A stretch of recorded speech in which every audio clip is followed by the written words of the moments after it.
Hi, thank you so much for stopping by today. Love your midlife, my channel. Um, Really happy to see you. And don't forget to, if you're a regular, thank you, thank you, thank you. I love that.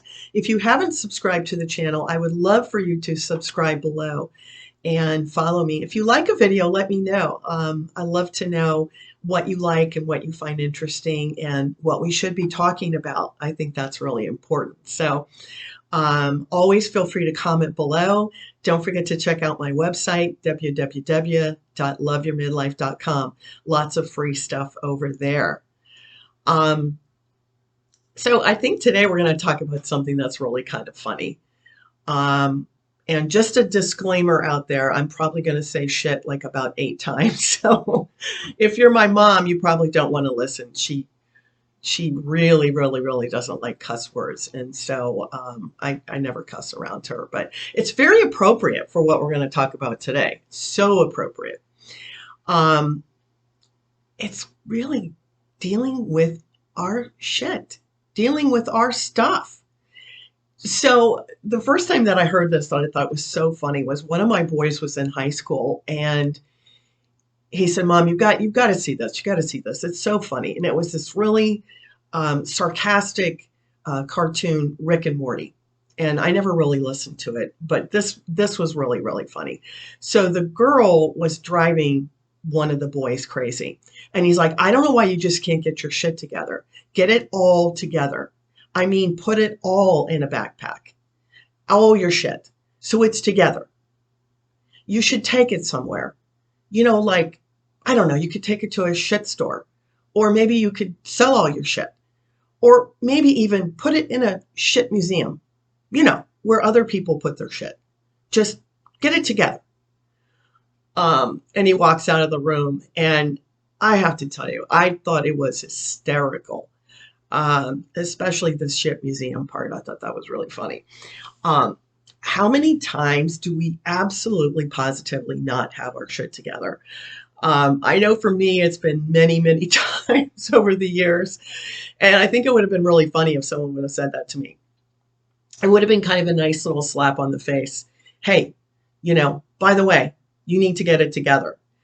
Um, and I got kind of thinking about it. And I think one of the things that really popped up for me is, what does it mean? What does it really mean to have your shit together? Does it mean you're gorgeous? You always look beautiful? What does it mean? And, I think at the end of the day, it really means that you take full responsibility for you and for your life. You take full responsibility. And you think, oh, well, I do that. Well, do we? Do we always take full responsibility? I think sometimes we do. We definitely need, we definitely know people that will not take responsibility for stuff. They don't have self awareness. They're always kind of smearing their drama all over the place, all over other people. We all know people like that. They kind of drive you crazy, right? But then there's also you.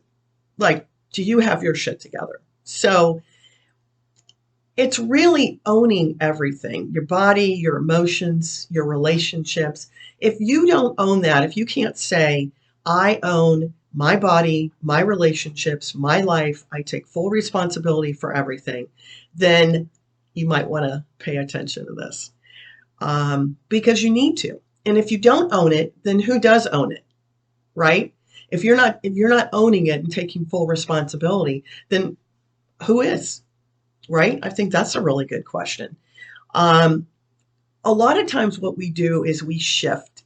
We like to shift things over onto other people, onto other circumstances, and not really feel like we need to take responsibility for that. And it can even go as far as blaming others, right? Well, I'm this way because, well, I was raised this way. And we all know people that have done that. Different things that have happened in your life, and you conveniently blame that on that person, my father, my mother. And it's really not a good place to be in because it's a trap, right? And it'll keep you trapped. emotionally, especially if you're not able to own what happened to you, maybe when you were a child, and you're not able to take responsibility for that. So this is kind of some heavy duty stuff that we're talking about, but it's really important to sort of start looking at it in your life. And you may think you have your shit together, but do you? I don't know. It's a good question. It's taking 100% responsibility for your relationships. It's it means that you have a role in everyone's life. And this is about you owning your role, not about them, right? A lot of times, especially if you're codependent, you like to focus on other people instead of focusing on yourself. But this is about you really focusing on you and what happened to you or what you like or what you don't like. You don't need to blame others to make you feel good, right? That's really not going to work long term. How we respond to anyone is really, really important. When you own your own stuff, all right, I'll stop saying shit now. When you own your own stuff, it's not about blaming others. And it's not about waiting to take action. And it's not about waiting for people to come in and rescue you. And I've certainly done that in my life. I have certainly done that. I have waited around, not taken action for different reasons. And then before you know it, I'm blaming those people when all they did was just take action. But then I'm blaming them, right? And we don't want to do that. We want to be in the driver's seat. We want to be in charge and not allow that to happen to us. Sometimes we just get lazy, right? Sometimes we just don't feel like dealing with certain things, especially if it's a tricky family member or things like that. We let others jump in and we let others decide for us. And then what happens is we turn around and blame them. So it's really kind of a two-edged sword, right? We let that happen. And then the minute we don't take responsibility for it, we're like, oh, yeah, that's because of so-and-so. Here are 3 reasons why a lot of us refuse to own our own stuff. First of all, you could be unaware, right? And I've talked about being aware a lot, right? Being aware of our feelings. If you are unaware and not in touch with your feelings, it's going to be almost impossible for you to own your own stuff, right? It can come from having a low self-worth. It can come from feeling you don't deserve certain things. It can come from shame. It can come from, and shame really shows its ugly head like, well, I'm really just too emotional. It's things that tags that people have put on you over the years, and you've accepted them, and you kind of wallow in it. You're kind of like, yeah, I know, I'm overly emotional. I'm this, I'm that. I overreact to everything. That doesn't have to happen for you, but that's going to keep you from owning your own stuff. And the last one is one of the things that used to happen to me a lot. It's just worrying about what other people think. Well, I don't know. I probably shouldn't say that. I might offend that person. No, if you feel that way, then you can say that. But I was afraid to speak up for a long time. And some of this comes from just not wanting to disappoint people. It also can come from perfectionism, which is really what haunted me for a long time. I was afraid of what other people might say, might think, worried that I might, hurt their feelings. So you can kind of get caught up in that. If you're having those kinds of thoughts, you are not your best friend, right? You're letting those things keep you from really owning your own feelings. Um, it can even go as far as, for me, beating yourself up. Well, I'm just not good enough. I just, I really don't want to think about that. It's very hard to stop that cycle. And I had to go through all of that. And it is tough. It is some work to stop beating yourself up on a regular basis. I had body image issues, and I didn't even want to have my picture taken when I was in my 20s because I thought that I needed to look better. I thought that I was big. I weighed 120 pounds. And body image issues can come up for anybody, anytime. And they can rob you and they can steal from you. So the first thing you have to become is aware of some of these feelings and shifting the blame onto other people. That's certainly not owning your own stuff, right? Becoming a victim. And we all know people that are huge victims, right? It's always somebody else's fault, blah, blah, blah. But we do it, a lot of us do it more subtly, but it still takes from us. So owning all of your stuff is really important to have your best life, right? Being honest with people, being open, and not saying anything and just kind of pushing it down. How can we start to change that in our life? How can we do a couple things where we start just owning more of our own feelings and we're taking responsibility for everything that's going on? I think one of the first things is don't allow other people to tell you how you think and how you feel. And this happened for me quite a bit when I was growing up, when I was younger.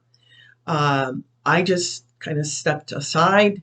I didn't stand up for myself. I didn't take up for myself.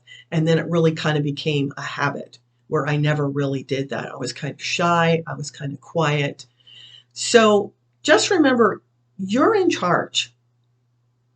You feel the way you feel for a reason. And don't let other people tell you, well, you don't need to feel that way. How many times I was told that? You don't need to feel embarrassed. You don't need to feel this way. You don't need to feel that way. Believe it or not, there are people in your life that want to tell you this is not real. You don't need to feel that way. You should probably, do this. You should do that. People love to tell other people what to do. It's really kind of funny. And, you may be unaware of it, but it could be one of your children. It could be your husband. It could be your best friend. And you don't even pay attention to it anymore. But they're constantly telling you what to do. And we don't really want that in our life. Advice is good if we ask for it. If we don't ask for it, it's really not welcome. That's true. That's kind of a fact. We like to give a lot of advice out there, but unless someone asks you and they're open to it, it's really not very welcome. So make sure that you don't let that happen to you, because what happens is a lot of times is then you hold a grudge towards that person. You hold a grudge towards them, and you're not being 100% responsible for what's going on when you let someone talk you into something. Embrace when you have a strong feeling. Embrace it. Tag it. You're it. Okay, I don't like this feeling, but this is really a good, strong feeling. Don't ever let anybody tell you that you can't have those feelings and those thoughts. Instead, ask yourself, why do you feel this way? And identify it. And it's important. And don't let people talk you out of it. Because then all of a sudden you're letting them sort of come in and take control. And then when something goes wrong, you're going to blame them. And then all of a sudden you're not owning your own stuff anymore. How could you? The other thing that's really important is constantly redo your boundaries, right? You can't just do them once and go, okay, well, these are my boundaries. They're going to change over the years. And they're going to change in midlife because you're going to be hopefully a little bit stronger and you're going to have a little bit better idea of some of the things that you want and some of the things that you need. You may need to have better boundaries around your marriage. You may need to have better boundaries with your parents. As our parents get older, sometimes, I know mine are, they don't hold anything back. They just lay it out there. And sometimes I'm okay with that and sometimes I'm not. But be very clear on what you can accept and not accept in your life, right? And if you need help around boundaries, there are so many things out there to really help you. But when the hair is going up on the back of your neck and you are feeling icky about something, someone has stepped on a boundary for you. Your body will react. Your head will react. Your mind will react. And you will feel it. If you pay attention, you'll go, oh, I don't like this. Well, it's because you had a boundary there, whether it was something that was said or not said, it still was a boundary to you, and somebody stepped on it. Somebody was trying to make what they wanted to be more important than what you wanted. Just remember, when you have a 2-year-old at home, you are constantly setting boundaries for them. And you really have to continue that through your life. So if things aren't really coming together for you, it probably is boundaries, right? When you have a little 2-year-old, it's don't cross the street unless you hold my hand. And then the next week it's another boundary. And then the next week it's another boundary. And it's exhausting, but it's important, right? That we have these boundaries for our children when they're growing up. You have to do the same thing in your life. You have to constantly look at your boundaries and go, I don't really like this. I don't really like that. For instance, one for me was teasing. Um, my husband's family teases each other a lot, and I don't really like teasing. It crosses over the boundary to me and it makes me feel very uncomfortable. So there are things that are going to come up that you can decide you like or you don't like. And you'll know by the way you feel. If you don't like it, then you need to make that a boundary. I don't really like that. Gossip is another one for me. I try to avoid it at all costs because it's never helpful. Um, So when you are willing to set boundaries, it's really important that you remember that you're really doing other people a favor because you're saying, okay, here's what's important to me. Here's what matters to me. And if you have someone that is not willing to pay attention to your boundaries, then that's a whole nother issue. And that is something that you really need to think about, that they're not being willing to do that for you. Um, so don't ignore things that are important to you and don't push them down. And many of us pay more attention to others' feelings and other emotions than we actually do to our own. So make sure that you know what triggers you. And that's the last one. And becoming more self-aware and really owning your own stuff. You don't have to avoid people that trigger you, but you do need to go, okay, I'm going over to so-and-so's house and she's going to ask me when I'm going to lose weight. And that's going to trigger me and cause all kinds of issues. When we focus on those kinds of things, we know we're going to be upset. So it's a good idea to know who triggers you, why they trigger you, and be willing to not let that happen.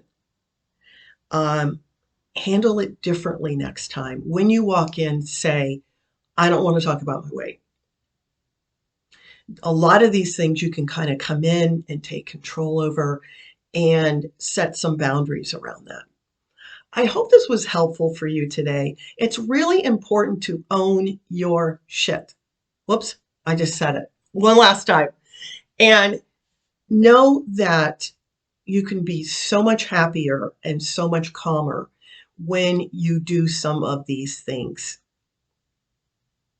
And it will cause you to have a much, much better life. rather than just everything kind of running amok all the time. And you're like, oh, I don't like that. Don't do that. Oh, da, da, da, da, da, da. And we just find ourselves feeling kind of crazy, kind of spent, kind of tired. And we don't have to feel that way. So become very aware of your feelings and what's important to you, and make sure that you don't blame others. It's very, very easy to do, but owning our own stuff is not blaming others, and it's not shifting stuff to other people. It's knowing that we can own it, we can walk through it, we can deal with it, and it's going to really build our self confidence, and it's going to really build our self esteem. When we own our own stuff, it gives us a lot of power. It's really taking your power back, right? And there's so many people like, oh, it's midlife, take your power back. Well, it's true, take your power back. Own your own stuff will definitely help you take your power back. So I hope you'll think about a couple of these things, and always reach out to me if you want to talk about any of these things, if you have any questions. And just remember, it's really not that hard to put all your shit in a backpack and put it outside the door and move on. Hope you have a great day.